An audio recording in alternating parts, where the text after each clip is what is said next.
The views and opinions expressed in this podcast are those of the individual guests.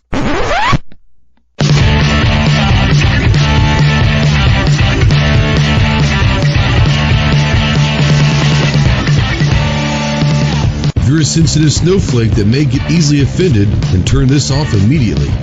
If you want to hear the real truth about the gun culture, then stick around. This is the Armed Citizen Podcast.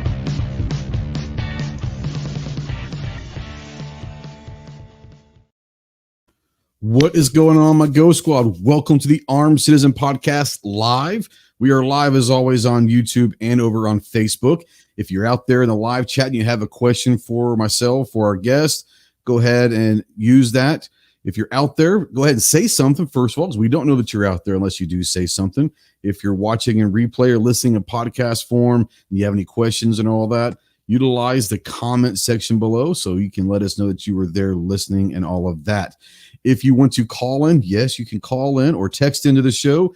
Utilize the Ghost Tactical Hotline presented by our good friends Rod and Shelly Gates with Aegis Gun Care. That phone number is 530-364-4678. If you're a veteran, really anybody, obviously, but especially if you're a veteran and you're in that dark hole and you can't find your way out, you're questioning whether there's light out there, first of all, call me, text me, email me 24/7. I can't give you medical advice, but I can be a pretty good ear to listen to. But if you are looking for someone to get you in the right direction with some medical help, please remember two things. One, you're not alone in this fight. You have a lot of brothers and sisters out here that are willing to help. And two, the world is a much better place with you in it. So please utilize the Veteran Crisis Hotline, 1-800-273-8255. Once again, 1-800-273-8255. And as always, we are spotlighting the United States Marine Corps. If you have any questions on what it takes to earn the title of the United States Marine, please visit the website marines.com. We've got a special guest tonight, and she is pretty big time into the long range, and she's transitioned into the ELR, which is the extreme long range, and she hit a 2-mile shot a few months back. We're really happy to have her, and let's say hi. We have Rei Hoang from, I guess your channel names are 9 Balls. We'll get into that, but Rei, welcome, and thanks for coming on. Thanks for having me. It's a pleasure to be on your show. Oh, I don't know if it's just me, but it sounds like you were kind of breaking up. You're kind of frozen on my screen. I don't know if that's a connection. Maybe we'll get that cleaned up. While maybe still frozen. So let's go ahead and say hello to some people out there. Well, maybe the connection catches up. You got A-Dubs is out there. Mr. F&H, the Finstad, Aegis Gun Care is out there. G23.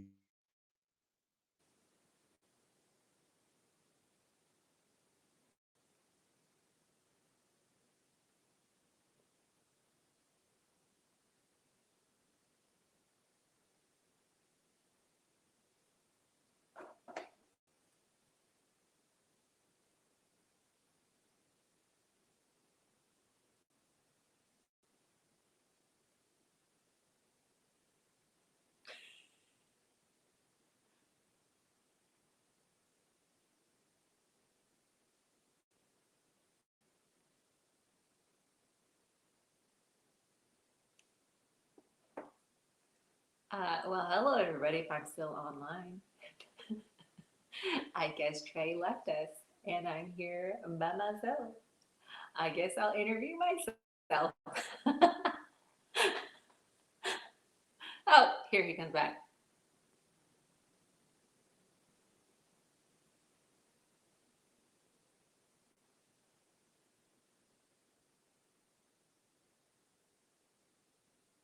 Can you guys hear me out there, chat? Please let me know if you can hear me for some reason. I'm not real sure.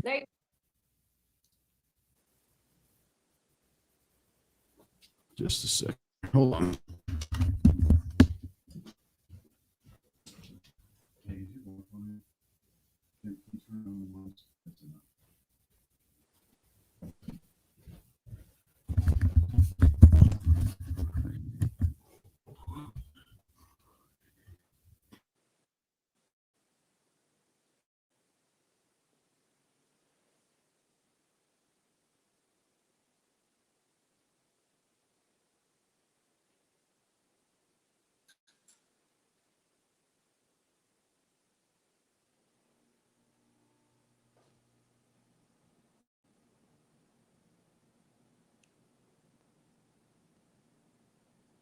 We're having technical difficulties right now.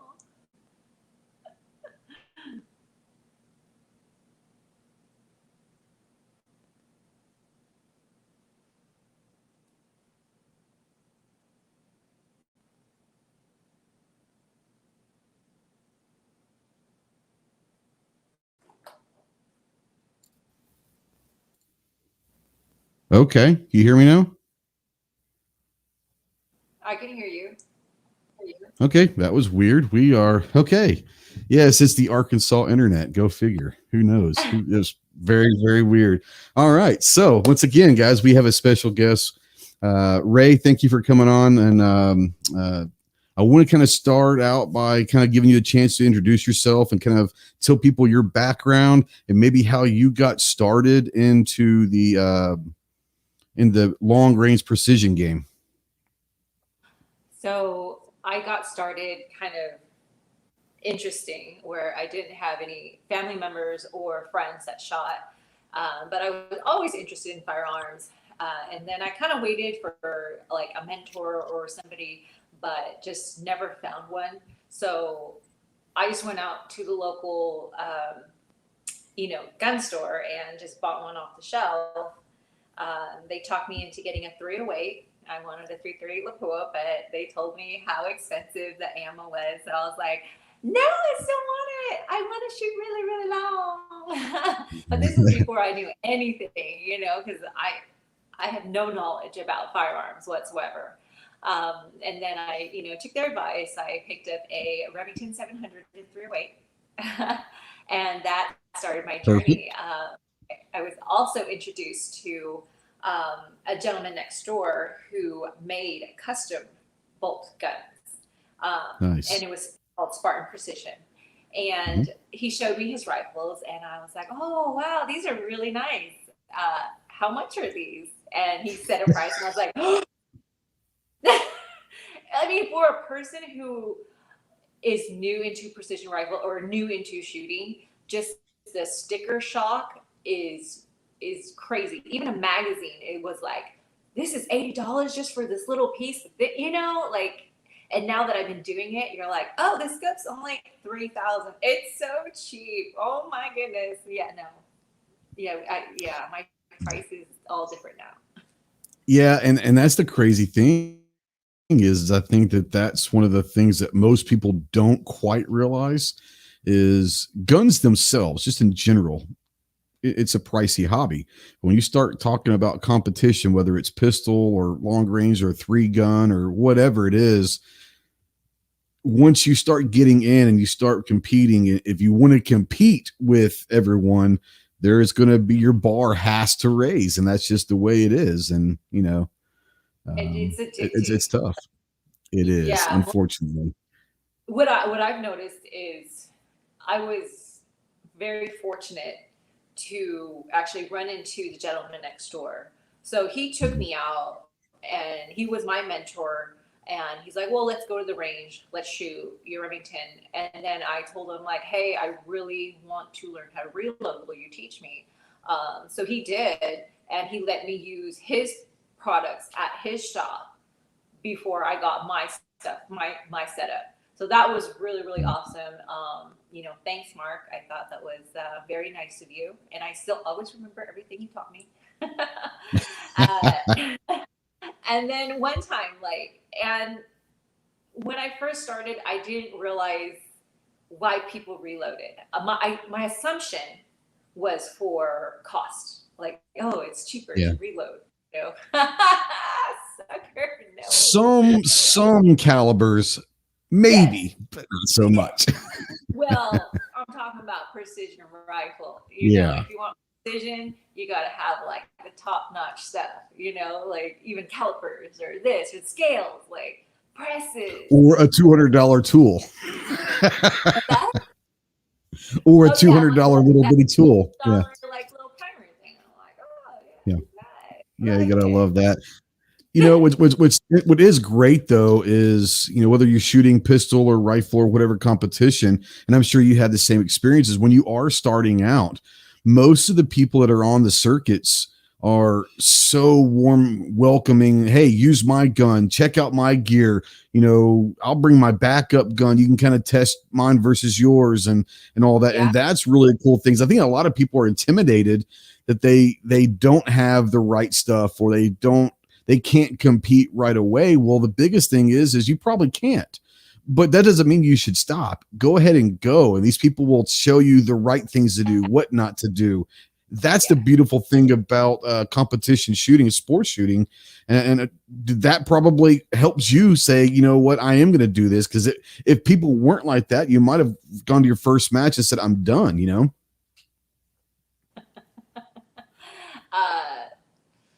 One thing that Tyler from Max Ordnance told me before I competed in my first PRS match. Mm-hmm. And I was like, oh, I'm not ready. I got to practice, And he says, you will never be ready. You just got to do it.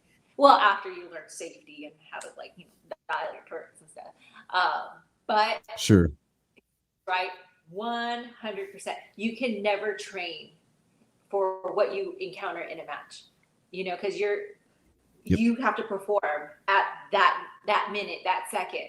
You can't wait for the wind to die down, or you can't wait for the rain to stop. It adds a layer of complexity to it. Yeah, I think a lot of the issues also, when you're talking about not being ready or always training, you're always searching for that next level, is just the competitive side of it. It's called competitive shooting for a reason. But I think that the great thing about it is most of them, whether it's IDPA, USPSA, NRL, PRS, they have different divisions. And if you want to take this rifle right here, it's a production rifle. Well, I'm only going to be technically competing against other people that are having production rifles. Or you go to a tactical series where it's only 308 or 223, or you go to a rimfire. Whatever you have, there is someone or something out there for you to compete. And you don't have to go up against a guy that's got a $25,000 rifle if you don't want to, which I think is great. It's very welcoming to a lot of new shooters. So when you said earlier that you had zero firearm experience before you kind of got into this, what was it that kind of turned you want to say that, man, I actually think I might want to do this rifle thing or do competition or just buy a rifle in general? What force or what kind of pushed you to go buy that Remington 700? Well, I was always into firearms. I grew up on action movies. I love him. I wanted to be a spy when I was a little. Oh, yeah. So naturally I liked it, but, kind of growing up as a girl, it's kind of you're like, oh, you're kind of weird, whatever, I like what I like. So at first I actually thought I was going to get into pistol. So my name is actually 9mm dolls. But okay, I got you. Yeah, I went one time with one of my coworkers, and he had a rifle, and I shot it, and I was like, done. Just one time. Same thing when I got that Remington 700. I shot, and I'm like, oh wow, I don't know, but I got a really good gun, right from the factory. It was just quarter minute, and then I remember I asked for Christmas, my brother's like, what do you want? I'm like, I want ammo. Bring it. Ammo. Yeah, ammo. And it was, just not I don't know, military surplus or something like that, And Sure. then I shot, oh, I suck at shooting now. Look at my groups. They're just so big. And then my mentor, Mark, he's all like, no, right, put your reloads back in and shoot. And I'm like, okay. And I put the reloads back in, and I'm like, oh, one hole again. Yeah. And that's when I realized why the difference. The difference between factory. Even, I mean, like I said, I shoot Hornady Match, and it's really good factory ammo. Oh yeah. But it's still factory ammo. And there is a difference between target ammo, match ammo, but then you go into reloads where you can literally go at a half grain here, and really dial into what you want it or need it to be for your specific rifle. And so that's where I think that it can get addictive. I haven't jumped into that trip of reloading yet, but I know that I'm going to have to eventually.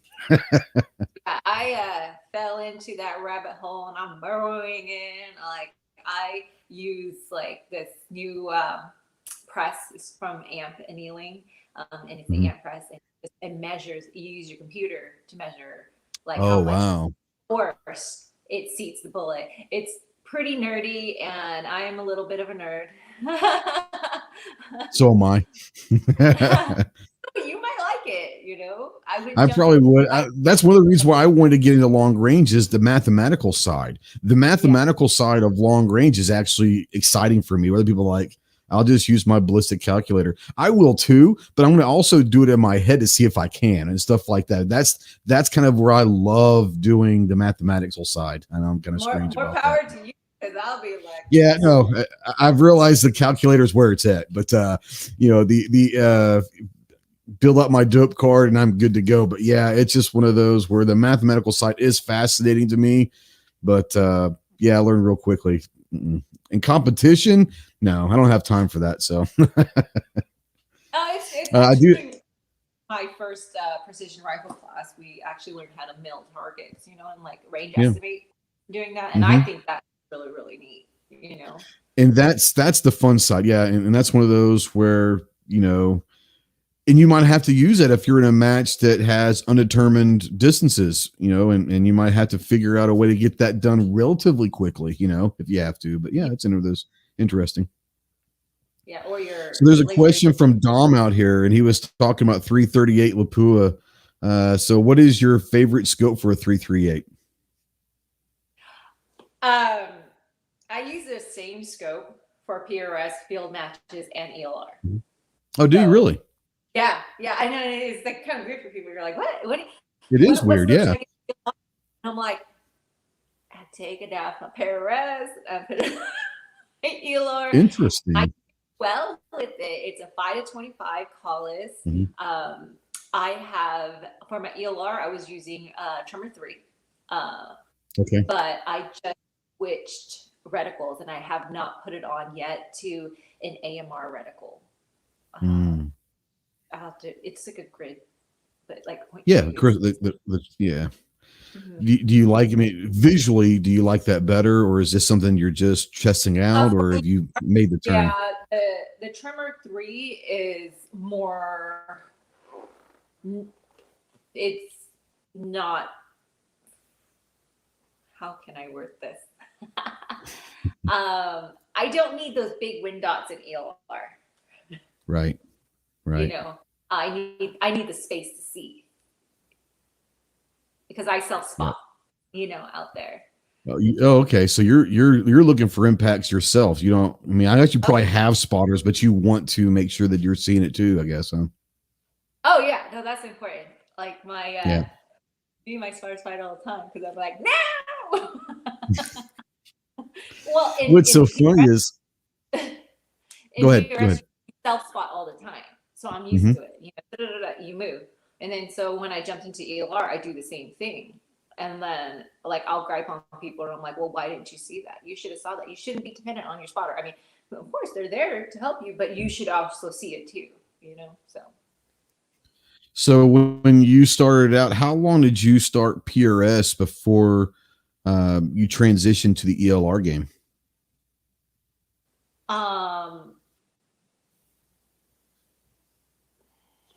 I started shooting long range in 2015.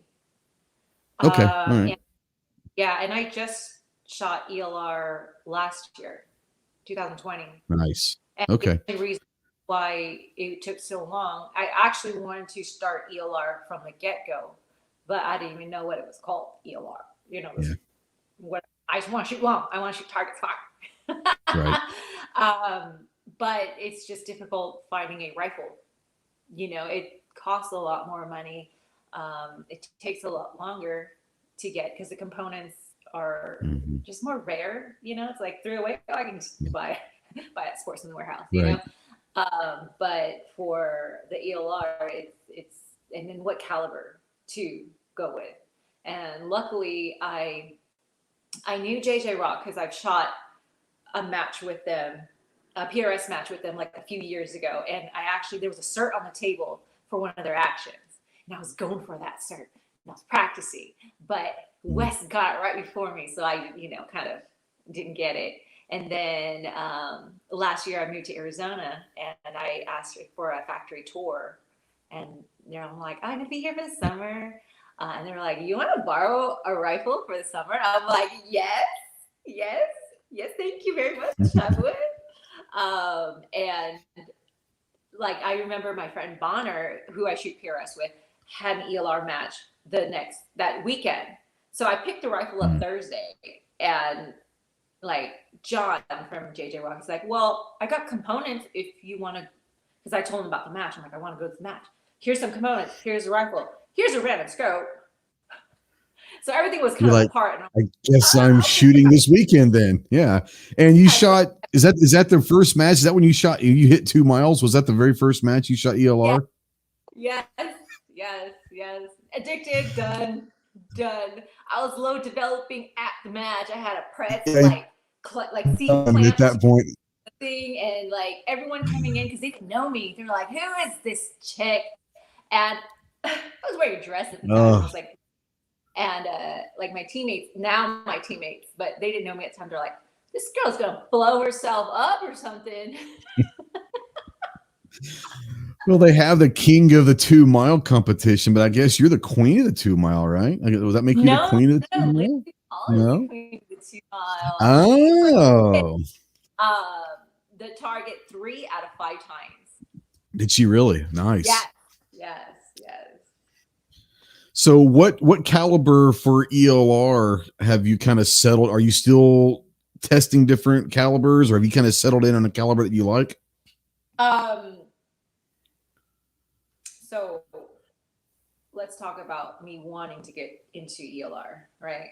So before I got ELR, this has been like a few years in the works. I would ask like Robert Brantley, and I would ask a lot of questions to Paul Phillips, because he's like badass ELR shooter. They're both king of, the 2 miles and everything. Right. And ask them like, hey, I want to get into ELR. What caliber should I shoot? And he's like, oh, you should go for a 375 shy tag. I'm like, oh, okay, it's a little bit smaller than what you shoot. But you recommend it. But then I was like, no, I want to go bigger, go home. I want to shoot what you shoot. I want to shoot what the king shoots, like I want to be just like you. You're cool. But I ended up that rifle from JJ Rock, and it was a 375. Okay. And then just hitting that 2 mile, like at my first competition, I was like, my God, done. You know what? Yeah. Why do I need to look anywhere else? Let's go with this. you were right. You knew a lot more than I did, and you were trying to like rain down some knowledge, and I was just being that little kid saying, no, I want to do something else. So now that you've gotten into the ELR game and all that, I mean, I know that you've been doing about a year. Like, what are I'm sure you're probably like me and like others, you set goals for yourself. What are your short-term and maybe long-term goals for the ELR game for yourself? I want to go to different countries. Even better. Yeah, absolutely. Yes. So we'll see with the travel restrictions. Yeah, and I'm sure those will start lightening up eventually. They've got to, right? They've got to. Yeah. So we'll see, but that's been like even attending the King of 2 Mile has been on my bucket list, and I just did it, and I'm like, I feel super cool. Okay, check. Yeah. But my next one is like, I want to compete in different countries. Yeah. So and it's kind of cool that 5 years ago you get started in this journey. And did you ever think 5 years ago that you'd be where you are now, much less looking at shooting internationally and all of that? Or is this something that you just thought would be fun? Yeah, no, this was a hobby. This was a side gig, like it's like crazy. I'm like one of those like addicted kind of, you know, like I don't know. It's consumed my life, you know. So um, back when I first started shooting precision, I worked a normal job. Like I worked in like the biomedical field, and then on the weekends I bartend. And my bartending money was my play money. That means There it was you my go. gun money, ammo money. Like I say, I feel embarrassed to say this, but I think the first year I got into precision rifle, I spent probably like 30 to 40K. Yeah. Yeah. And you can do that, and you can do that quickly. Yeah. So I was just like, oh, okay. Either this needs to start paying for itself, or that's when you start thinking about, I'd really like to get that new scope.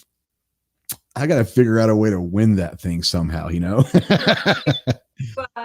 you know what? Like, I've met people, they're like, oh, I need a scope for every rifle I have. I'm like, no, you don't. I just have a spur and I just play musical scopes. And same thing with a bipod. I have 1 or 2 bipods and I just move it. Like I'm not shooting 3 rifles at one time. I can move my bipod. It's just a clamp. Right. Tink, tink, done. So I mean, it doesn't have to cost that much. I don't think. Andrew's like 30 to 40K. What? Well, it gets expensive.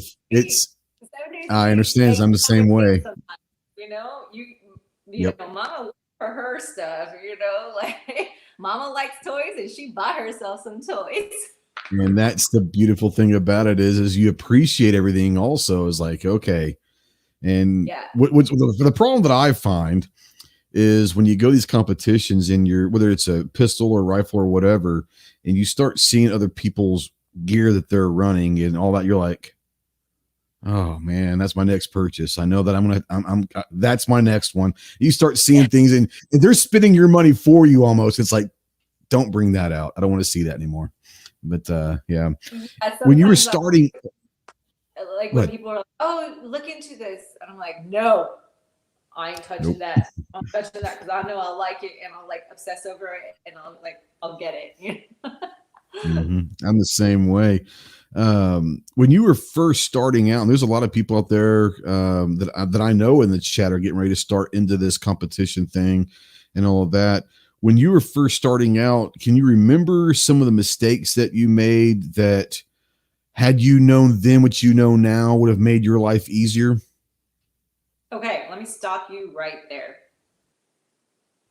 Everybody still makes mistakes. Yes. We never get out of it. I know. We never get out of it. Yep. No, I hear you. It's one of those where, I got a story for that one too, but yeah, go ahead.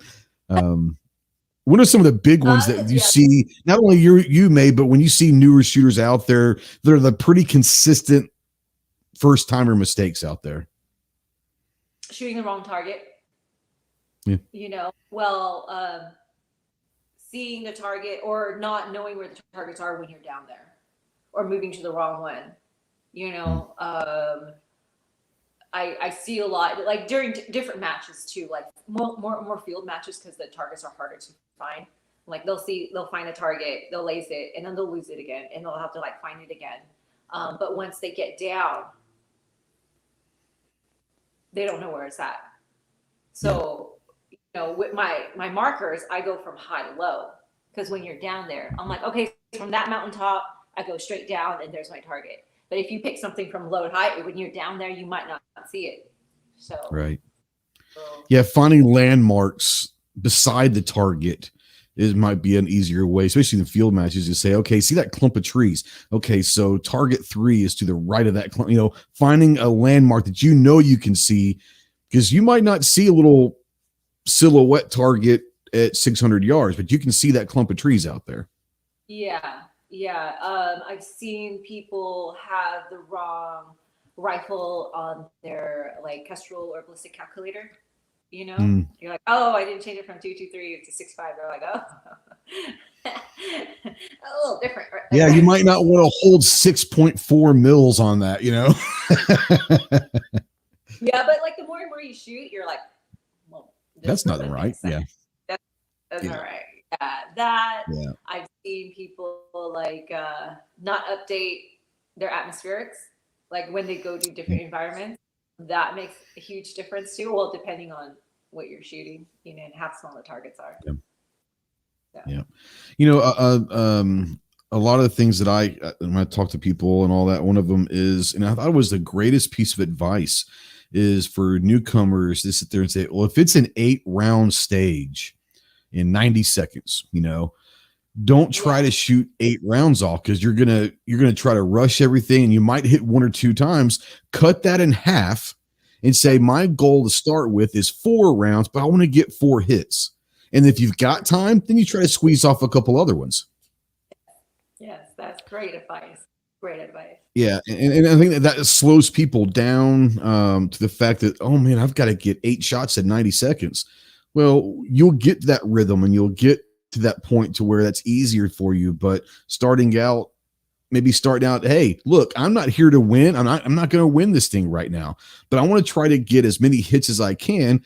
Cut those in half, and then the next match you say, okay, instead of 4, I'm going to go for 5 per stage or whatever. And I think eventually you kind of find your own rhythm. But I think that was one of the best pieces of advice that I've heard, was whatever the stage is, cut it in half and try to get all hits. I'm like, that's brilliant. So I thought that was really, really good.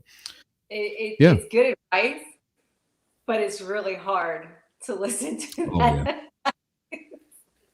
Yeah, especially if you're in a good rhythm and all of that, like, because there are some stages that you might be able to get 6 or 7 shots off just because you don't have to move as much, or the targets are right there or whatever. And then you sit there and say, well, I got 7 on that one, so I'm fine.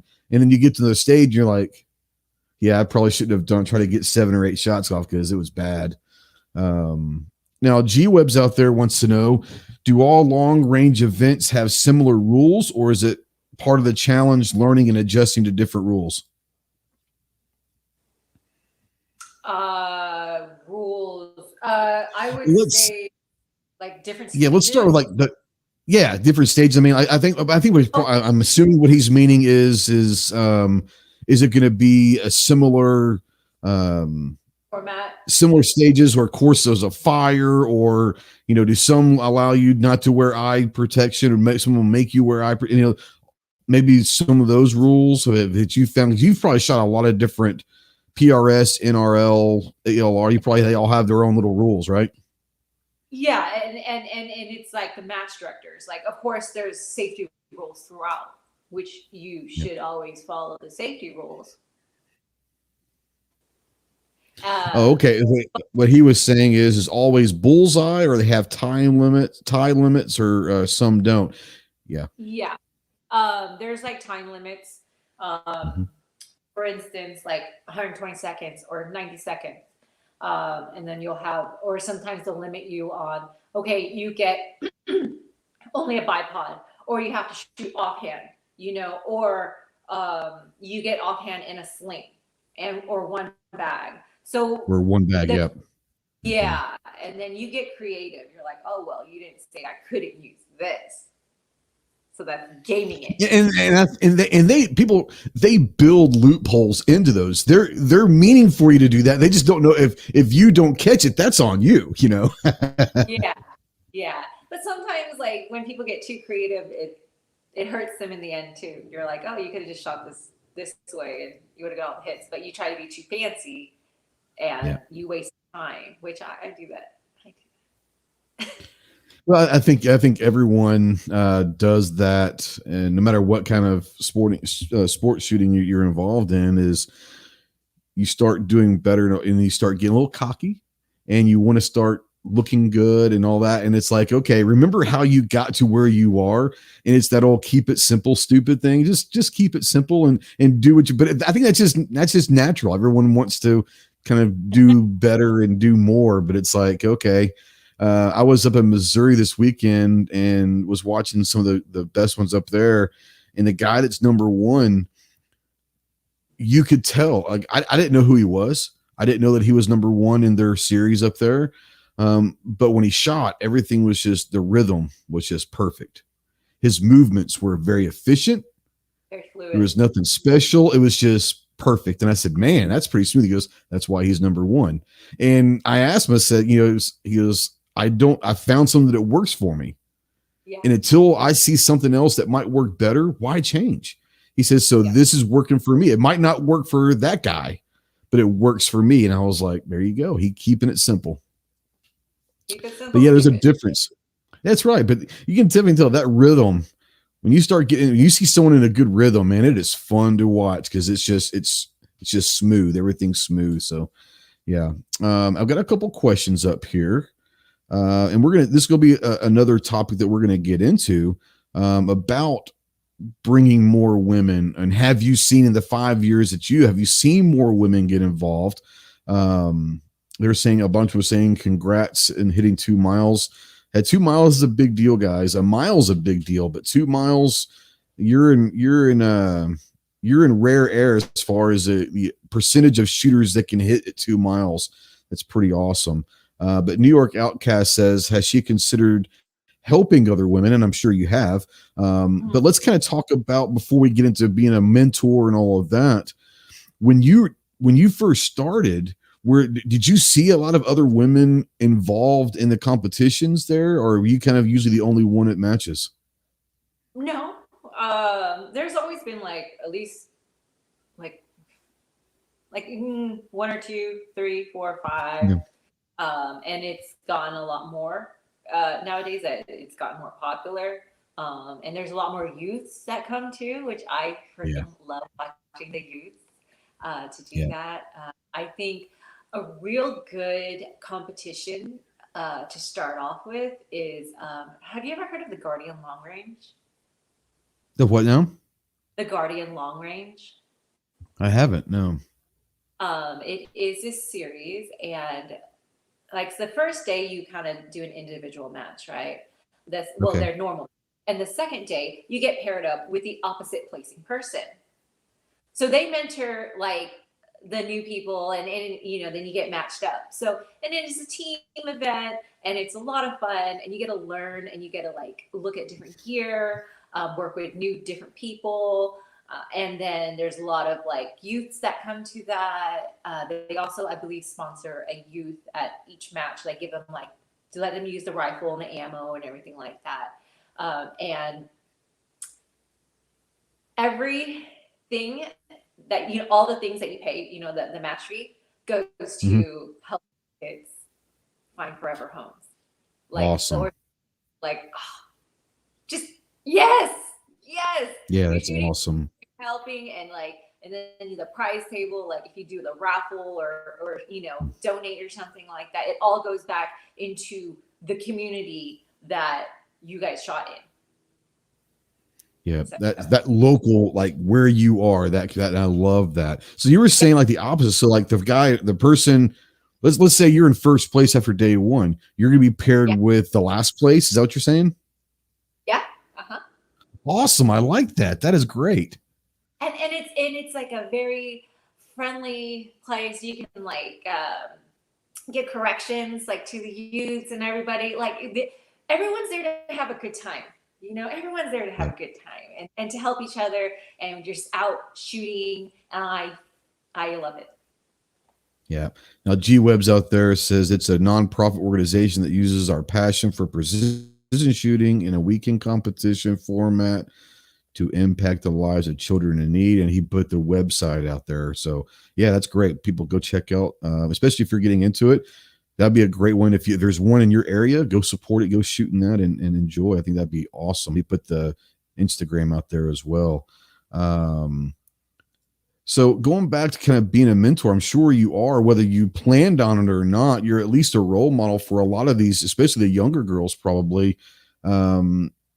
What's the hardest part about kind of being that mentor? Do you try to help them, or you just try to set a good example, or is it a little bit of both, or what's the main thing that you're trying to do to be a mentor?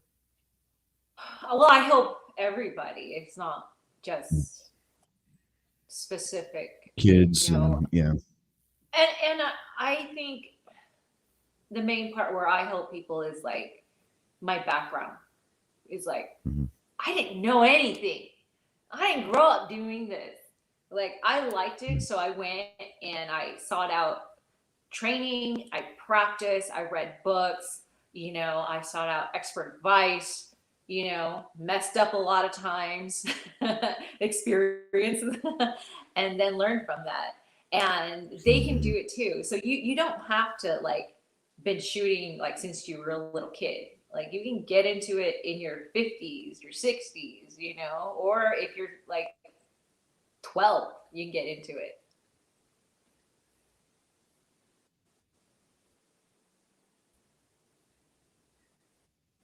Yeah.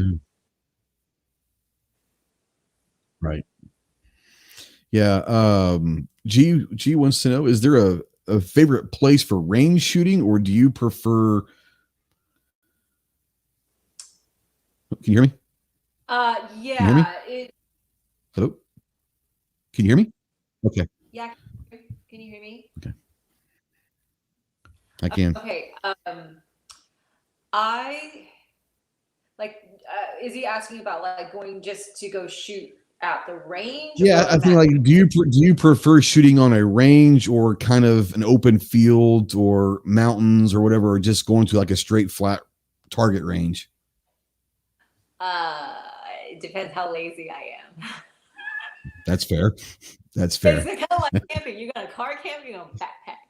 You get the backpack. You get the benefits of like beautiful scenery. It's like you get to see cool stuff that no one like rarely sees. But car camping, you just load everything in your car and you'll be like, I'm gonna shoot from the back of my car. Then load up and go home. Pull off the side of the road and hey, let's. I mean, like, do I have to set up targets? It just depends on how much time I Yeah. have. Like I am a member at this local range where you rent bays, and it's really nice that I can just drive up, have my private bay, set up my gun, drive to pretty much close to the platform and shoot. Right.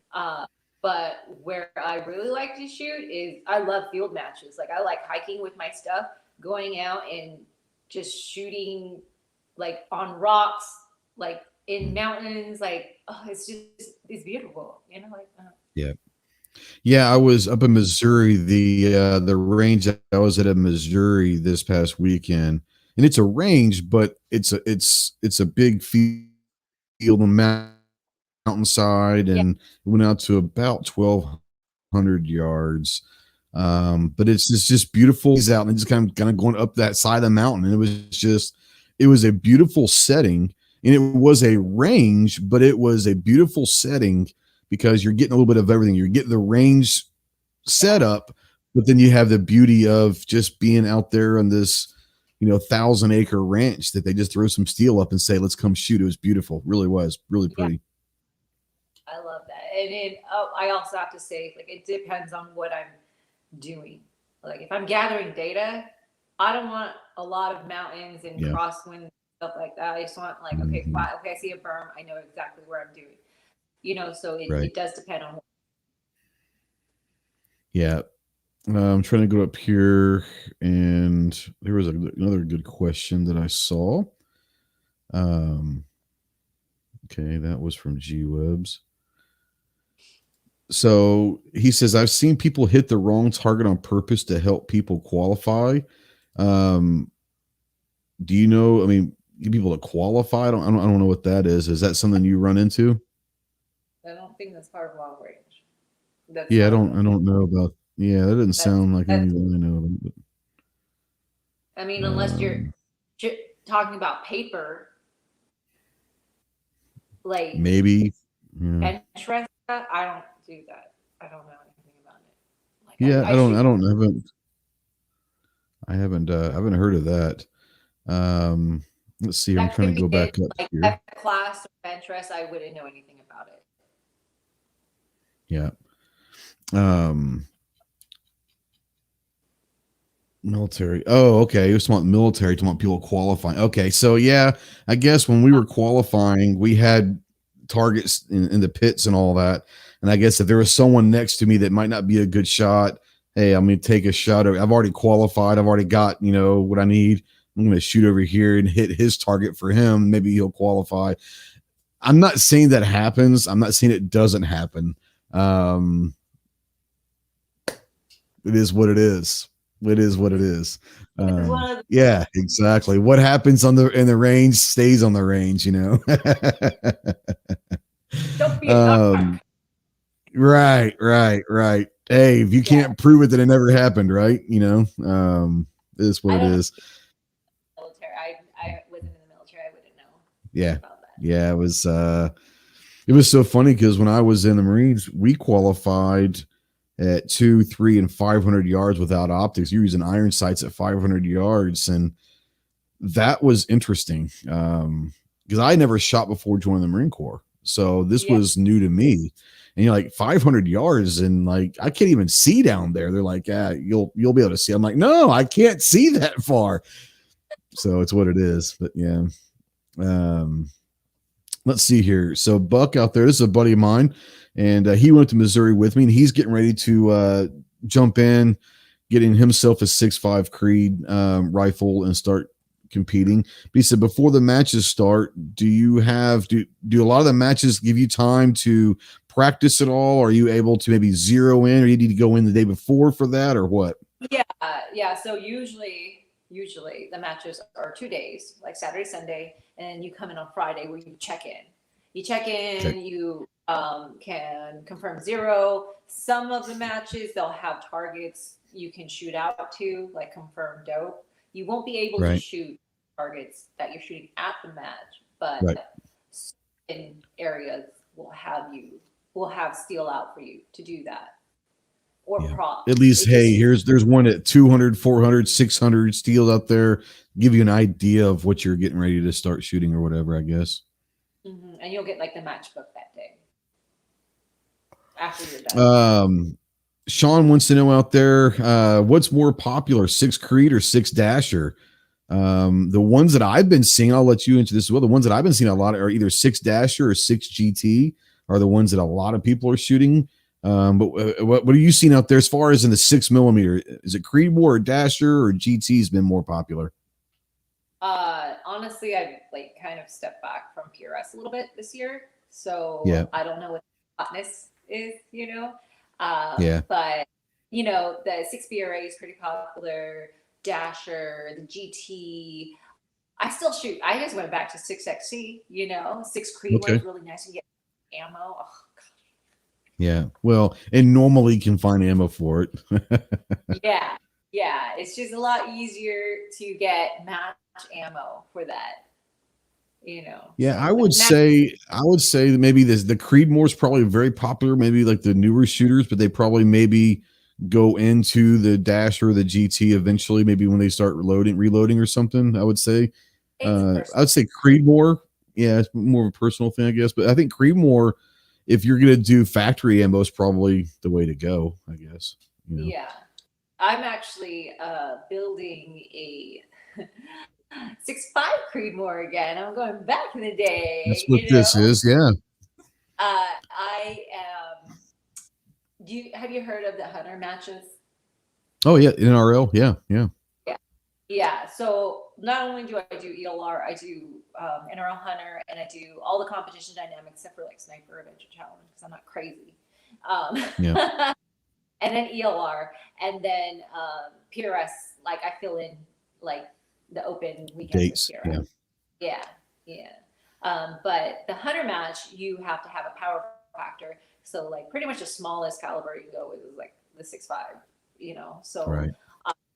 uh, got top lady at the Grand Slam this year for Nice. the hunter match, and I won a proof certificate. So I ordered a 6.5 proof barrel for my impact. So I'm going to run that Okay. next year. Nice. You gonna run that in just specific matches, or The hunter matches. just the 100 matches? Yeah. Okay. Yeah, the hunter matches. Sean. I have. So I use actually the same action. I have one action. Okay. One impact action, right? But I'll use it for a Mhm. different style of matches. Like when I need to go to hunter match, I'll just screw in my carbon fiber barrel, my 6.5, And when I go to, like a PRS or another match, I can, put on I have a 6 Creedmoor barrel, and I also have a 6 BRA barrel. It just depends on how much ammo I have at the time. Right. But I just. Yeah. Let's see here. Sean White wants to know, what's the best magnification range, 3 to 18 or 5 to 25? That's a personal preference. Like, honestly, like I've never. Yeah. I usually. The funny thing is, I think a lot of people will sit there and say that they're going to run everything on the most. Oh, I'm sorry. Go ahead. I just run everything 12 power. Yeah. So it's not a big deal. Yeah. And I think that's where a lot of people, they think you're going to run it at 25 or you're going to run it at 18. I think, 12 to 16 is kind of, I think, where that sweet spot is. So you can see impacts and all of that. But I think most people the only time that I will probably end up running my 25 power is when I'm zeroing. That's probably the only time I'll ever run it. Yeah. Yeah. That's when I do it too. Yeah. Okay. G says, is using one receiver a cost issue or an accuracy issue? Would you have separate rifles if cost was no issue? I'll put that up on the screen. That too, because I travel. So he's basically asking, since you only use the one action, is that a cost?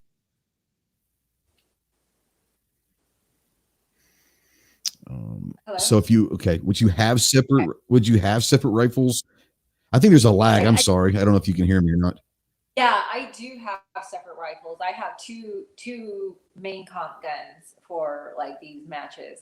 But since I travel a lot and I use, like this summer, I borrowed a lot of rifles because I didn't have the correct rifle on me. So this season, next season when I travel, I'll just have one rifle and a bunch of barrels and call it a day. But that's a me problem, not a you guys problem. Yeah. You're a bit of a nomad. But if I had all the money in the world, no, I'd have all the rifles. I wouldn't have to change anything. You'd have a trailer hooked up and you'd have a crew that would just take your trailer for you. Yeah, like I would just pick up and shoot and not have to deal with like, I need to untorque the barrel. No. I've got a guy that does that for me. Hey, I want the 6 instead of the 6.5. Set it up for me. Bring it out to me. Yes, ma'am. I got you. I'm actually trying to build put a vise on my tow hitch right now, so I can. Oh yeah. Yeah.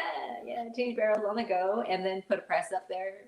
You never know when you have a road trip. This is true. If you had to guesstimate, and maybe not this year or last year because with the travel and the weirdness that's been happening, but prior to the cough, how many miles do you think you traveled, just a guesstimate, a year to shoot? Is there any way to calculate that? Yeah. I ain't trying to do that. Right. I do a mixture of flying and driving. Okay, so you don't drive everywhere, yeah. No, and then sometimes I'll drive to like a certain spot, and then I'll go with my teammates, and they drive to another spot, or I'll fly in to them, and then meet up. I'll practice one day, and then drive out to another spot. So it's not like I'm doing. So this is. Yeah, this is an interesting one. Do you have any abnormal tips to help struggling people trying to improve?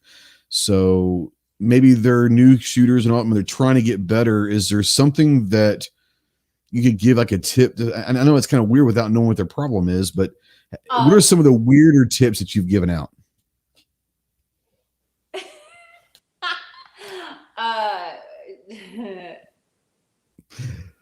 Maybe we can't say them on air. I don't know.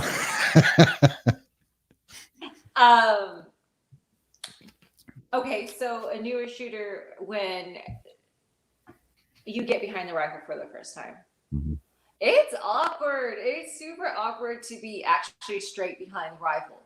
Like for a new shooter, being straight behind the rifle feels like you are not straight. It feels like you're like contorted somehow. And then what feels normal, you're super. But legs are off it. Yeah, Mm-hmm. take a picture, film yourself, and then like that's a really good way. That's why you always see me like have a GoPro or something, or put it on there, just because I can review it later, and you're like, girl, why did you do that? That's why that happened. You know, like you can critique yourself. You can be like, oh, I thought I did this, but in reality, I messed up on this. This is why. So you kind of analyze how you perform, and not just wishful thinking. Like I did everything right. No, you probably didn't.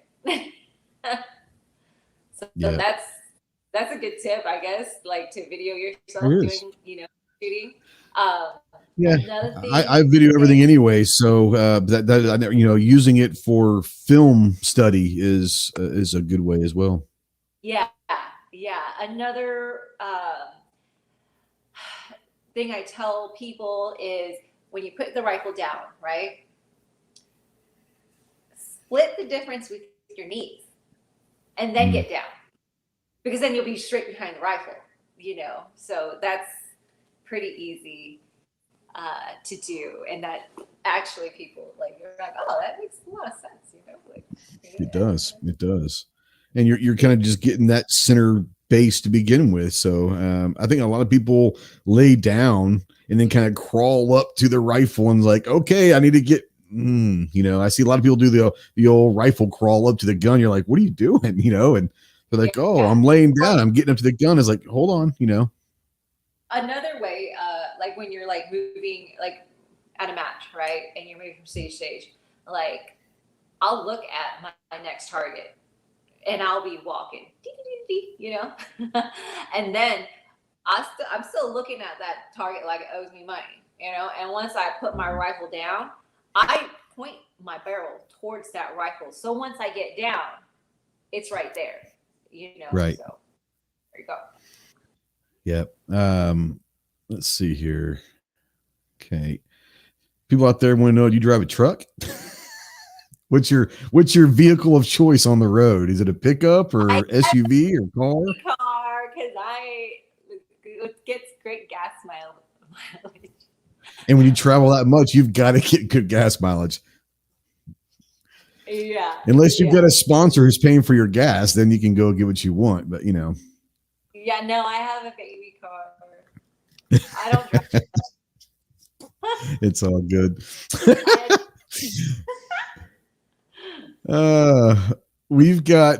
We do some polls that are kind of fun questions. We'll kind of do this before we close up, but people love the poll questions. We put 3 polls out every week, every Thursday, Saturday, and Monday morning at 10 o'clock. So I'm going to ask you some of these.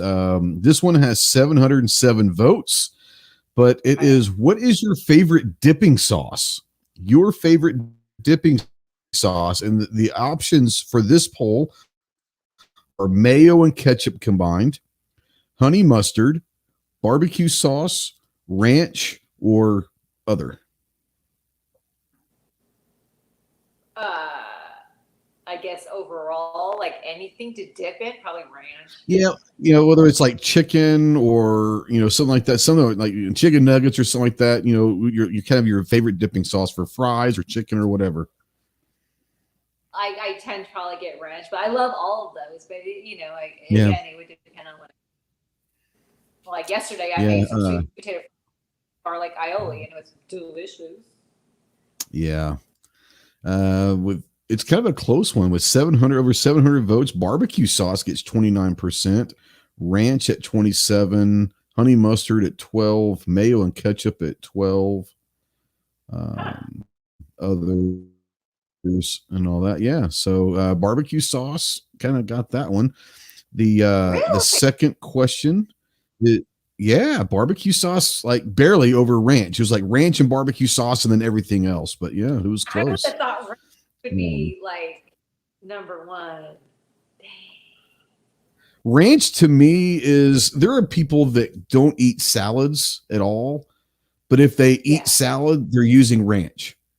I mean, it's kind of like that universal sauce that everyone kind of seems to like. And I was surprised that barbecue sauce was number one, but the people have spoken. Yeah. This was another food one, kind of. What's your favorite meal? Breakfast, lunch, dinner, or late night snack? Dinner. I don't eat breakfast. Dinner. Yeah, I don't eat breakfast, but I will say this. I love breakfast food, but I typically eat them at night. I love going to like Denny's or IHOPs or Waffle House at late at night. Oh, it's nothing better than eating eggs and all that at 10 o'clock at night. It's awesome. Love it. I freaking made chicken waffles the other day, but not chicken and waffles, chicken waffles, where I pounded the chicken really thin and I put it in batter and I smushed it in the freaking waffle iron and came out really good.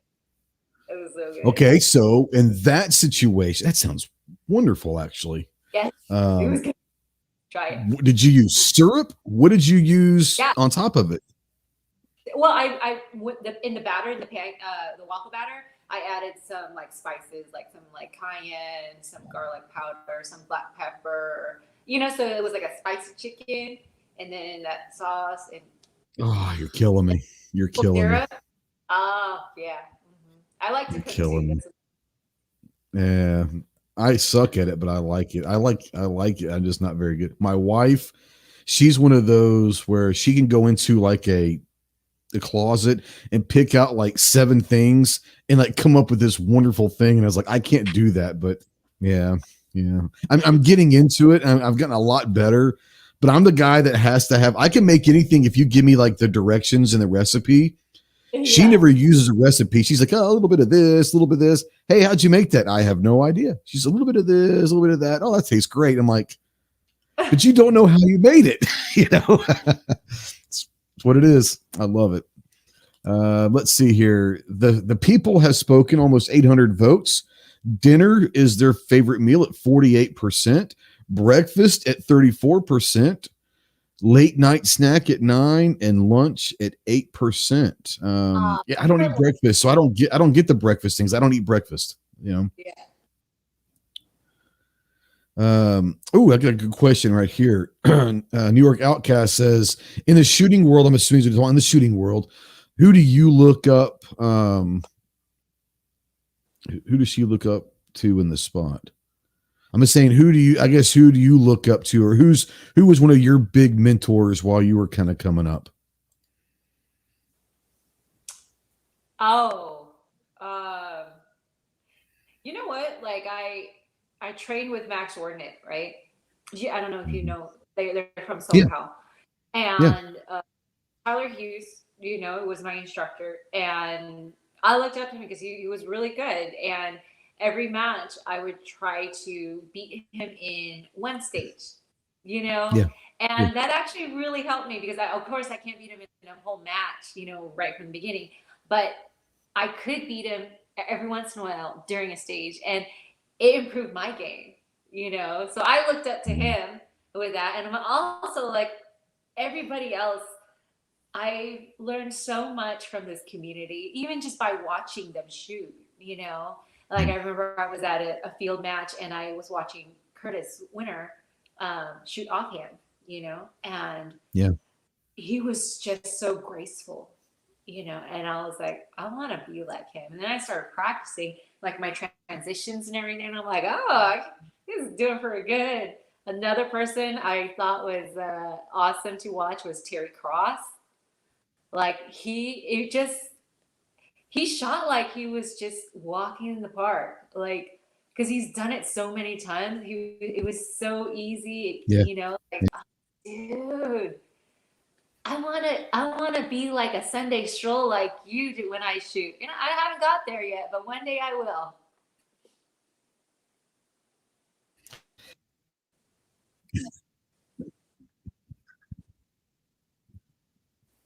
Well, and that's what keeps us going is you have, once again, we have goals, we have ideas that we want to accomplish and all that.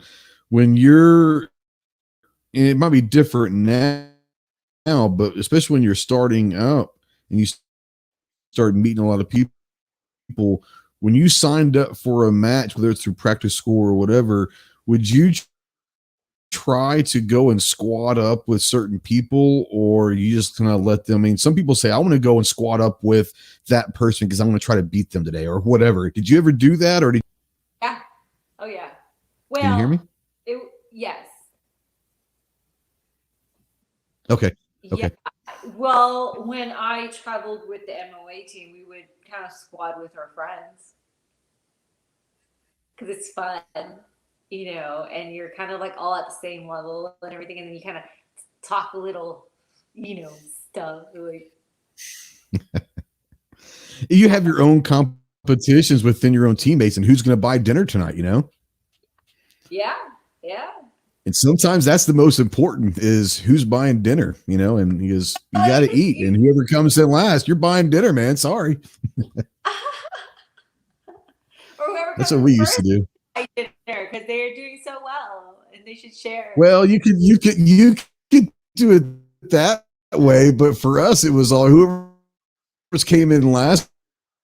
We're going to add insult to your injury. Since you had such a bad day, you're buying dinner. So none of us wanted to come in last. It kind of pushed us, man. It's either going to be a free night of food or a $200 night of food. So it was one of those things where we were trying to do well.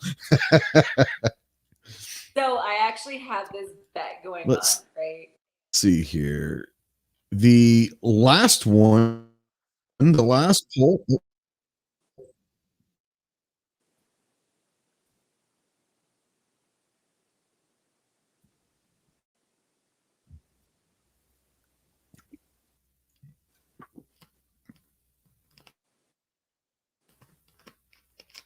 There's a big lag. I'm sorry. Yeah.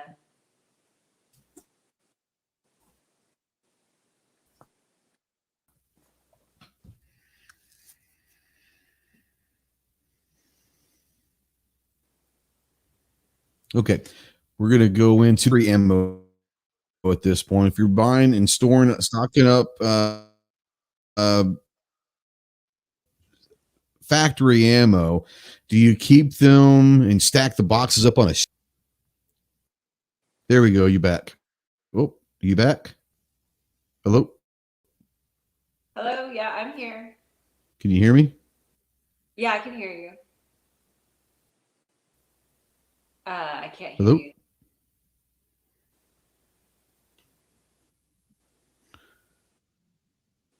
Okay. He's just kind of cutting out. So it was one of those things. All right, good. It was just kind of cutting out. So the last poll is going to be, huh?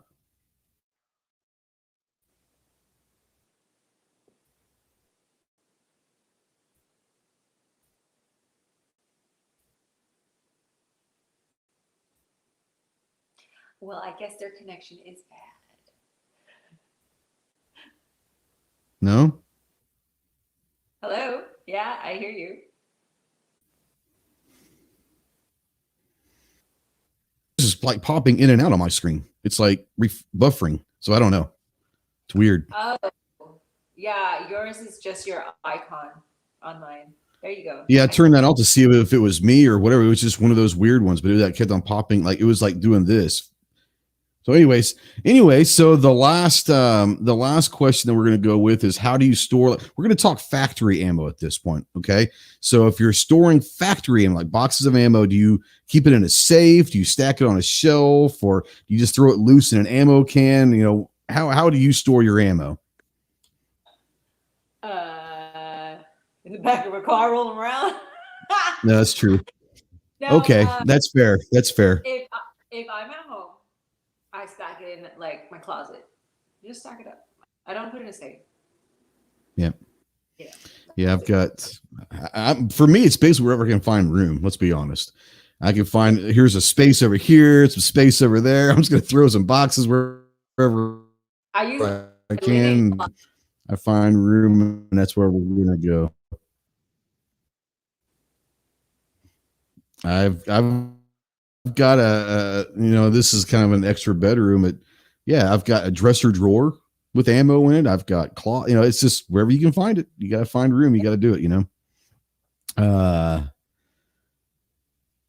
So, okay, I guess there's a storm rolling through here. I guess that's why maybe it's getting ready to, anyway, so I want to kind of let you talk a few minutes about maybe, your goals for the next coming years or whatever, but more importantly, promote promote? Like, I know you were on social media over on Instagram. You got Facebook. You've got YouTube. Kind of talk about some of the stuff that you're going to be doing with social media, if anything.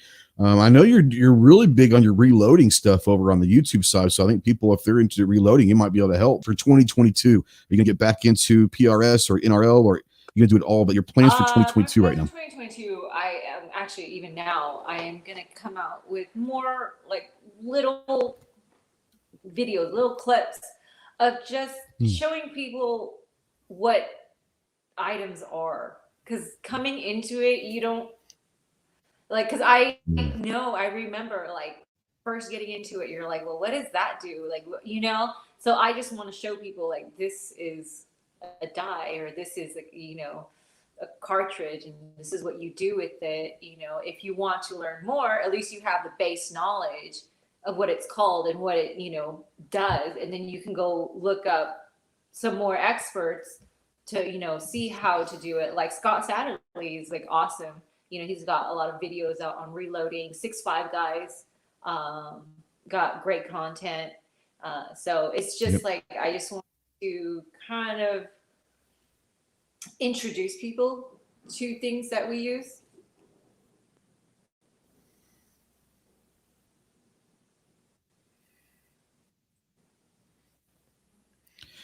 I know that you're kind of a self-proclaimed reloading junkie now. That's kind of a passion of yours, if you'd say. Maybe it's even an obsession, isn't it?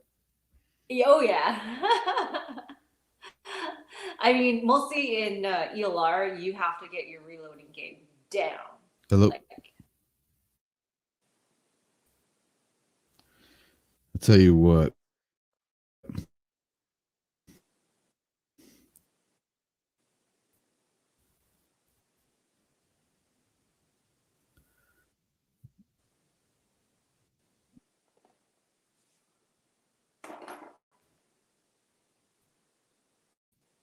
Okay, so we're going to do this. I'm going to go on my phone, so I'm going to turn this off.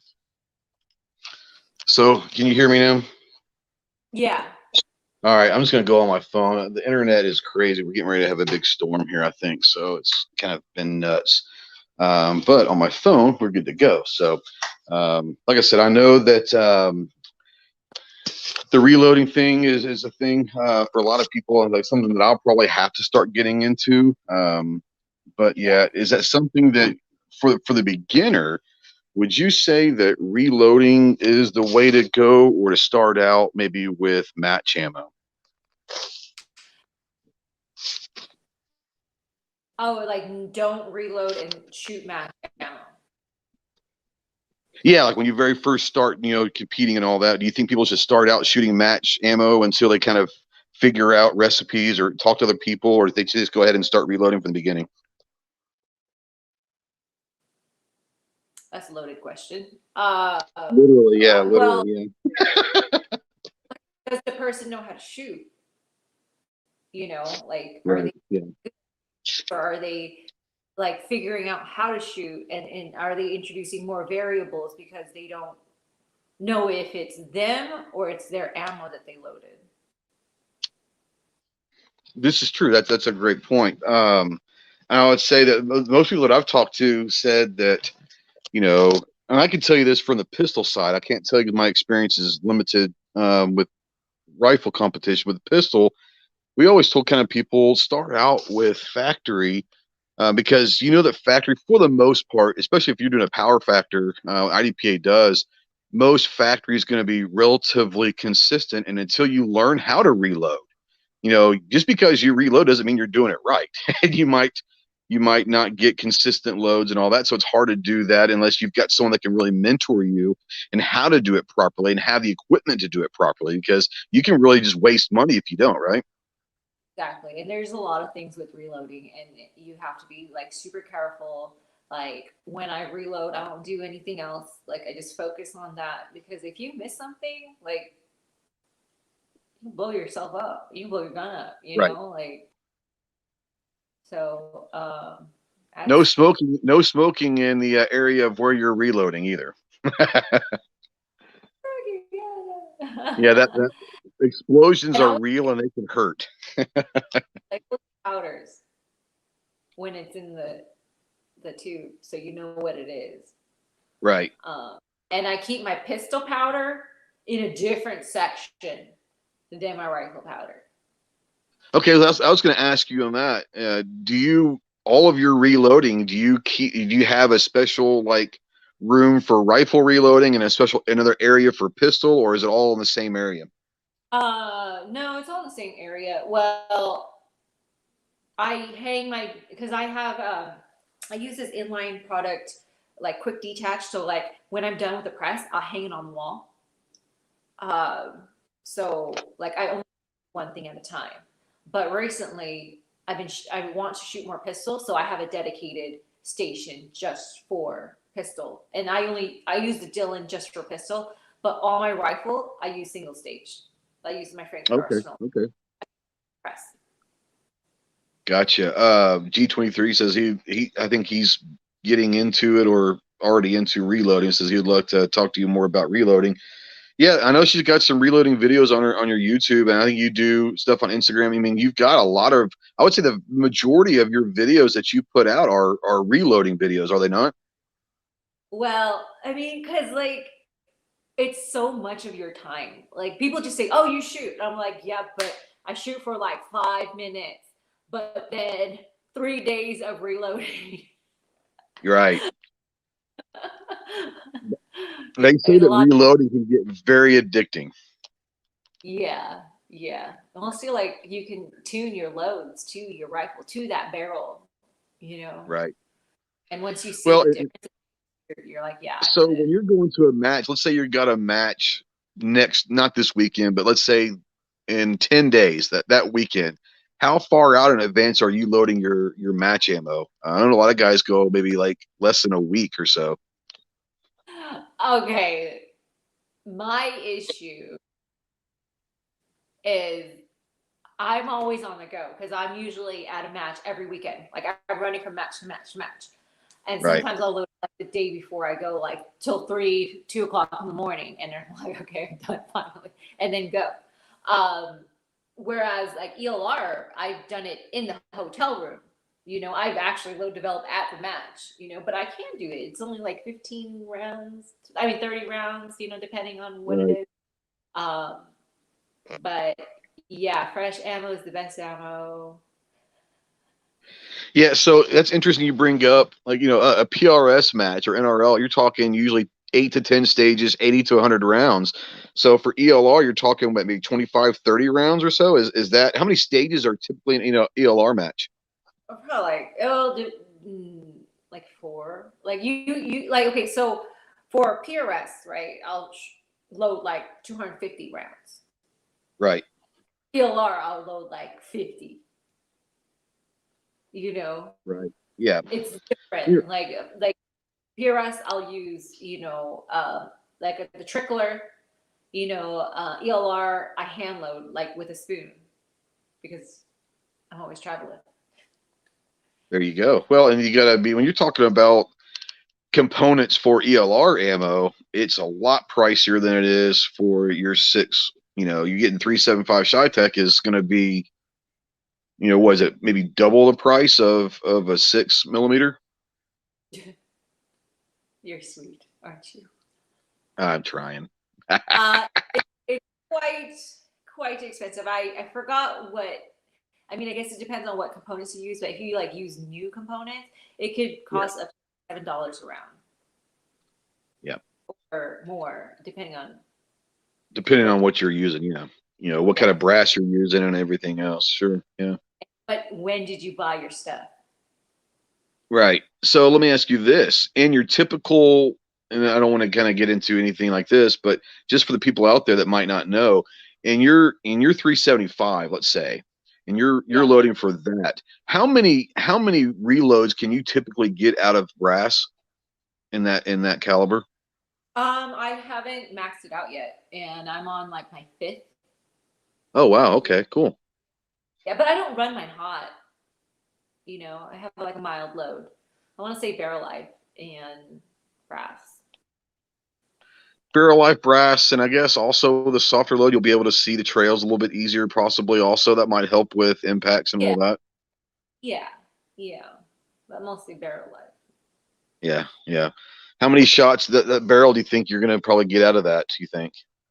Oh, it's retired. Oh, it's already retired. Yeah, it's retired. I have like a lot of rounds on it, and then the next season I want to start with a new barrel. Yeah.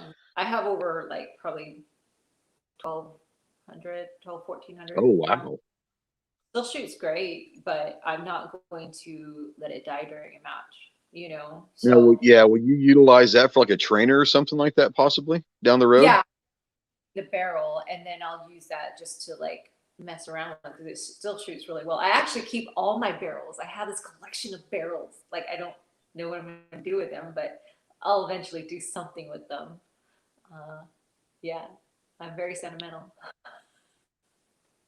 Um, Now I'm not going to get into recipes and load data. That's not what we're going to get into. But when you are working on load data, how many at a ladder? If you do like a ladder shoot, like how many will you try before you go and say this recipe's not good?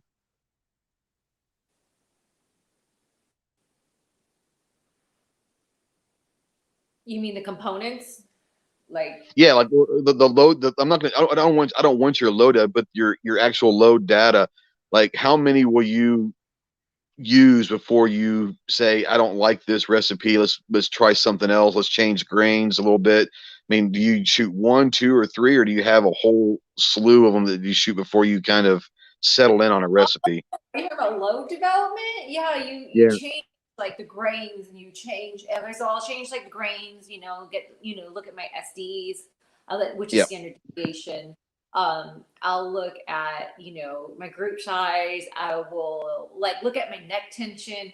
I will look at how I want to jump. That means like how far the bullet travels or if I'm jamming, it just really depends on the caliber and that particular barrel. So that's why you're kind of tweaking stuff. Like one recipe will work for this barrel that I have, but the next barrel I put on, it could be the exact same thing. I got a Bartland barrel, same twist, same friggin' gunsmith, and it could like something else. So Right. G23 out there wants to know, do you use Starline Brass? I do not. I use Peterson cartridge brass, Okay. and Okay.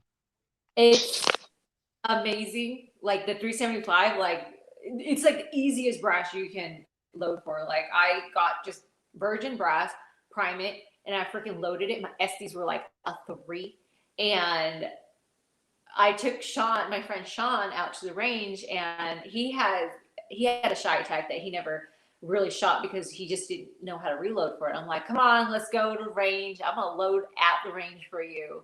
And I loaded, and he shot a group one hole ES of 2, like, and we loaded it in the back of his Suburban with this new virgin Peterson brass that we didn't do anything to. Like I didn't even mandrel it, like. No.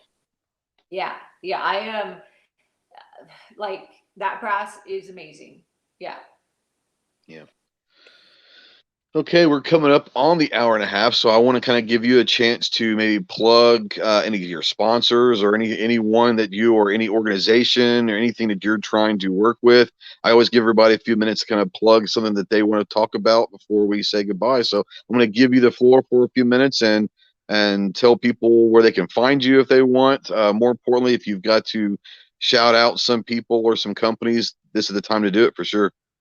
Um, you can see all the companies I work with like on my Instagram page, which is $9. But I want to take this time out to thank the companies who sponsor matches. And it doesn't mean that they sponsor me. I Yep. just appreciate the company that go out and like throw product on the price table because it really helps us shooters because this is a very expensive sport. I picked up a lot of items that I use all the time, and it's helped me get further in my shooting career just because I didn't have to spend all that money on the gear, and I appreciate it. And you guys know who you are, and we love you. Right. Yeah, and a lot of that comes down, no matter what competition, the sponsors that give prizes away, the raffles. I mean, people can walk away with firearms, with optics, they can literally walk away from a match with a whole new loadout after a season if you are lucky enough to get those. And that's really awesome because once again, this is an expensive hobby, expensive sport. And for them to shell out and say, hey, thank you for shooting, thank you for doing this, we're going to give some product away, that means a great deal because for some people the product's more important than anything else to try to win. Yeah, yeah. And I kind of like random stuff too. Like if there's a knife on the prize table, I'll get it. I freaking love Right, knives. sure. Yeah. Yeah, the funniest one is I was at a shoot in Texas a few years back, and it was a huge match, like 200 people. And they have the raffle and you get your name called and you kind of come pick up whatever you want. And so people would come pick, and they go find someone that picked up the thing that they wanted and say, hey, will you trade this at $20 for that? I mean, it was like 30 cents. It was hilarious of how the raffle stuff works sometimes. It's pretty funny. Yeah, yeah. No, I really appreciate it. It's awesome. I know it comes out of their pockets, but it really helps out. And it's a souvenir too. Like I have this AR that I'm building, and it's been like 6 years in the process. It's like every match I'll collect a little piece. Like I'm like, oh, I got a charging hand here. Oh, I got a buttstock here. Oh, I got like a handguard here. So I'm almost ready to build it. Like I almost got all pieces. That's awesome. Yeah, and that could get addicting also as building stuff. I mean, because that's a whole nother rabbit hole to go down to. Oh yeah, yeah, yeah. So there was a question earlier on in the show, and it says, do you plan on videoing any of your matches and putting them on YouTube channel of you shooting different matches? Is that something you might be doing later on in the future? I have some videos on there of like me shooting some stages, like, but you don't really want to watch a whole match. It's boring. This is true. Yeah, doing 2 or 3 stages is kind of fun because it's only going to be 5 minutes, 10 minutes or something like that. But yeah. Yeah. So I'll have, I do have videos out there of like some stages and stuff. But if you really want to watch somebody like shoot a stage, go to modern day sniper like Philip Vallejo. He put some great Phil's a videos friend out. of mine. Yeah, he does great stuff. Yeah, awesome stuff. Yeah. Yeah, he's all about that video. Like when I'm shooting, I'll be like, can't hold the camera. Yeah. So you got to hire a crew. They just follow you around with video cameras. You got to be big time. Yeah. Philip's a really good guy. Actually, we both shot our first PRS match in the same squad, same year. So it was nice. But he was a scout sniper, so he's like been doing it for quite a while. Yeah, the long range game is not new to him. The competition side might be new, but the long range game is not. G Webs. Oh, go ahead. What is $9 from?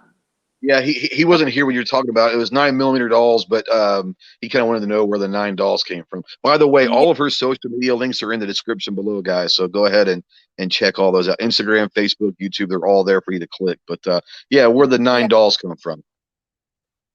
$9. Well, I wanted to like make an apparel line for women shooters. So I was thinking of a word for women and a word for like shooting. So I was thinking like dolls for women and then like 9mm because yeah. So that's how it came about. See, G Webs is a good buddy of mine, and he is anti 9mm, so we don't like him very much. But he likes to make fun of 9mm shooters, and I don't understand that. But I'm a big 9mm guy. I barely shoot pistol. Like I'm all about rifles, and like my name is like a pistol name. It's just Right. Yeah, I hear you.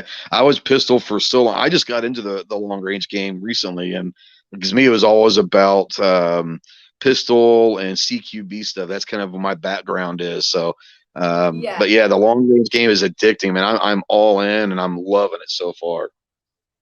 Yeah, I'm now. Let's see, we flip flop. Now I want to get into more pistol stuff. Yeah. So I probably will come out with some more videos of that and be like, this is what a new person shoots like crap. Well, that could be for any discipline. New shooters are going to, but we got so many new shooters out there, and especially in the last year, we have so many new firearm owners, and that's what I want them to understand is there is a whole nother world of firearms they may not be aware of, and that's the competition side. Because when you're training for competition, you're just getting better at being more proficient to begin with. So I think that this is a side of the gun community they don't even know about, which I think they could really enjoy. Yeah. And well, when I first started, I didn't know if I wanted to compete. Like, I was like, oh, it sounds like I'm not really competitive. I guess I am. People tell me I am, but I didn't think I was competitive. I'm like, I just want to go out and have fun and shoot. Like, I don't know if I want to do it. And then so I went out and tried one competition, and it was a field match. And I'm like, dude, this is awesome. It's like just chilling with like-minded individuals shooting, Yep. hiking, shooting more. And it was like super relaxing. So that got me hooked. That's the thing that I think most people are maybe scared of when they get into the competition side is how people are going to treat them. And I'm telling you, everyone needs to know that some of the nicest people in the world shoot competition because they're willing to let you use their gear if you don't have gear. I mean, they'll let you use ammo. It's people are so good. I think that that's a big misconception of competitive shooters is this kind of ego thing. There's really not. Everyone wants new people to come out there because that's how the sport's going to grow, is just getting new shooters out there. Yeah, most definitely. And it is very intimidating for a new shooter. Like when I went, like I didn't know anything. I just showed up. I'm like, hi, I'm here to shoot. I didn't know what a squad. I didn't know anything. And it was a field night. I didn't have a sling. I didn't have a sling, so I just drug around my drag bag, and everyone was like, dude. Right. I'm like, I'm just gonna use what I brought. It's okay. I'll eventually get more equipment later. Same thing with ELR. When I started ELR, I didn't have an ammo case. I loaded my ammo in a solo cup, and I brought it to the. Awesome. That is awesome. It is what it is, and then eventually you'll get more stuff and it upgraded to a basket. And then eventually I got a nice case from DNA Customs. But I started from a Ziploc bag to a solo cup and to some fabric bags and cardboard box. Yeah, sure. Yeah, it's hilarious. And I tell you, another thing that's intimidating is let's say you go to your first match and you see guys running $3,000, binos, and you're like, oh, I've got these ones I got at Walmart. Hey, those work too, bro. Don't let people, and that's the great thing is people don't seem to shame much on your gear. They'll tell you why maybe theirs could be better, but there's no shame. I think a lot of people get nervous about, I don't want to show up with cheap stuff. Just show up and just shoot, and you'll learn why some of the better gear is better. Yeah, they'll respect you for showing up with that gear. You came out with your stuff, and that's great. But like sometimes with other gear, with cheaper, more affordable gear, they have some issues, and so a person who has experienced that, they're like, hey, if you run into this problem, maybe it's not you, maybe it's this. Yep. So try this. And that's reassuring also, because if someone's shooting and they're struggling, it is sometimes nice to know, hey, it's not you. It is your equipment, and you can change that. You can make your equipment better. It's not you. You're not a bad shot. It's just you need to upgrade this or upgrade that, Oh, man, I've learned a lot of things, like handle your own gear, because nobody cares as much as you do. Correct. Most definitely.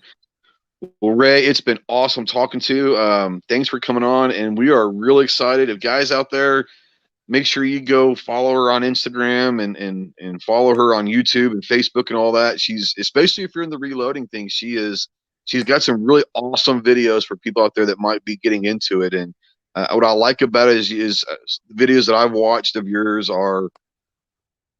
they're not there to be scientifically, they're not there to maybe talk above someone's intelligence. It's, hey, we're just going to talk, and here's why I do this and all that. So you make it real easy for people to understand what you're talking about. I know that's what you're trying to do, but you do a very good job at it. Yeah, I try not to like say too much, like those kind of words that I'm like, let's just talk about this thingy over here, this doohickey. Yeah, does this. It does this and this thingamajig here. I'm not sure what it's called, but this is what this is, and here's what it does. And I think that there's a lot of people in that same boat as to like, I don't know what that means. But if you do this, you can do that. Okay. All right. Exactly. Yeah. And that's great, because I think there are people that are trying to be too scientific and too uppity up on some of their videos, and they lose people. They're like, I don't even understand what he's saying, so I'm not even going to listen to him. So it's nice to know that people out there, hey, let's have a conversation while I reload, and I'll explain to what I'm doing, and maybe we can learn something. Well, then it It's gives them awesome. like more information to go out and look for more, like maybe more a scientific friggin' video. Sure. Yeah. Okay. Yeah. G Webs wants to know, are you going to be going to SHOT Show, or have you gone to SHOT Show before? Yeah, I go every year. I've gone every Okay, year. Good. It's awesome. It's my favorite week of the year. A lot of people don't like it. I absolutely love SHOT Show. It's so fun. You get to see people you don't get to see maybe once or twice a year sometimes, but just getting around the industry and see what's coming up and all of that. And for me, this year is going to be different, because I usually go for concealed carry and stuff like that, kind of find trucks for that. But now I'm going to go to SHOT Show with a new mindset of going to go visit some of the long range companies and see what they've got out there, which is really fun for me. So I'm looking forward to this. Knock on wood, they have it. If they have it in any way, shape, or form, I'll be there. But yeah, I love SHOT Show. It's a great week. Yeah. I don't know. Is it still going on? As of right now, I think it's going to happen. There might be some companies that pull out, but I don't think the NSSF can afford, honestly, to miss 2 years in a row. I mean, people don't realize how much the NSSF does for our industry and community, and the vast majority of their funding comes from SHOT Shows. So I think that financially, I think they're going to have to have SHOT Show this year. Someone's trying to call into the show, but I'm on my phone right now, so I won't be able to take that. It's probably Pat. Pat always likes to call in, but I'm having issues with the internet with the rain coming in, so I'm on my phone, so I can't bring the phone call in. Go ahead, Pat, and ask a question in the chat or email to me, and I'll make sure I get it to her, and maybe we get an answer for you. But if people are wanting to maybe reach out and maybe learn more from you, is there a way that people could do that? Usually people DM me, but I just want to give you guys a warning. I am traveling a lot, and most of the times I'm at a range and I don't have service. Yeah. And then I get back, I'll get hundreds of messages, and I'll be like, but I'm also busy. So like, I'm sorry if I don't get back to you guys in a timely manner. It's busy, Oh, come on, I'm sorry. Yeah, I tell you the best way, guys, if you want to talk to her about some stuff, go find a match and shoot in it, and then talk to her after the match is over. How about that? Go out and shoot, and that'll be the best way to maybe get some time with her, is to ask her some questions after the match is over. Trying to get people to go shoot more matches.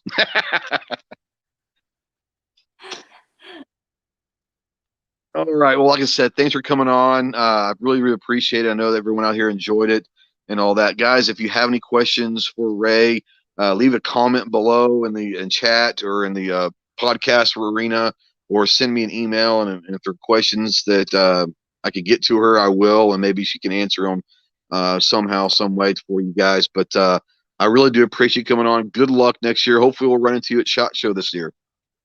Yeah, most definitely. I'll take you around to some of the long range. That's all I go to is the long range. You need to, yeah, because I'm gonna be like a fish out of water, man. When I'm going there, like I shoot the long range, but when it comes down to doing all that, it's a whole new arena for me. And I've got a bunch of buddies that are big into it, and they're kind of like laughing at me now, like, okay, so you're getting ready to jump in a different rabbit hole. I'm like, yep, you're ready to go down a weird role here, but I'm loving it. But yeah, guys, thank you so much for watching. Like I said, if great great chat out there. Thanks for all the questions. If you're watching in replay or listening in podcast form, once again, the conversation does not have to stop. Go ahead and utilize the comment section below. We'll get those questions answered as quickly as we can. But other than that, guys, we do appreciate you coming on, Ray. And if there's anything that you want to kind of pass out to the knowledge before we leave, go ahead and let me know. I Any don't know. words of wisdom? Why don't you? And collect all the primers. You can if you want to start reloading. Right, yeah, collect all the primers you can. Now Pat's just joined, and he wanted to know what's that? But send me some too. You know, like Yeah, right, exactly. Yeah, Pat was wanting to know what got you into, inspired you to get into shooting. That was the very first question we asked Pat. So I'm going to ask you, so I don't have to keep her on any longer, to go back to the beginning and watch that. But yeah, inspiration was she just kind of fell into it, I guess, and really kind of got hooked right away, didn't you? Yeah, Terminator 2. Terminator 2. That's a great answer. That's a great answer. I don't even lying about that. I freaking love that. That's a great movie, first of all. But yeah, I've never heard anyone say that Terminator 2 was the reason I got into shooting, but that is classic. I do have one more question. They pulled that thing when they went down, all the guns. Yeah. Yeah. That's what you want. That's you someday, right? I want to have the bunker full of guns. That's awesome. Not that. So one last question we end this on. It's a funny one. Is a hot dog a sandwich? No. We have a buddy. He's a chef, and he swears that a hot dog is a sandwich. I said, no, a hot dog is a hot dog. It's a whole separate category, just like a burger. I don't consider a burger a sandwich. It's a burger, you know. Yeah, well, I mean, like they say tomatoes are fruits, but I consider it a vegetable. Okay, I don't care. They're a vegetable, correct? Yeah, that's right. That's right. What are your favorite French fries when you're on the road? What's your favorite French fry to grab?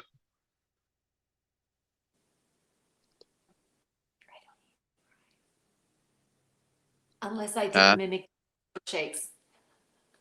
Oh, a Wendy's fry is not very good, but if you dip a Wendy's fry into a Frosty, it's just a little bit of heaven. Just a little bit of heaven. Ooh, that sounds good. You gotta try it. If you haven't tried it, you're not living yet. For any French fry and a Wendy's, Wendy's Frosties are yeah. Anyways, all right, we can go down the rabbit hole with this, but we're gonna get out of here, guys. Thank you so much for watching. We will see you next week. Semper Fi.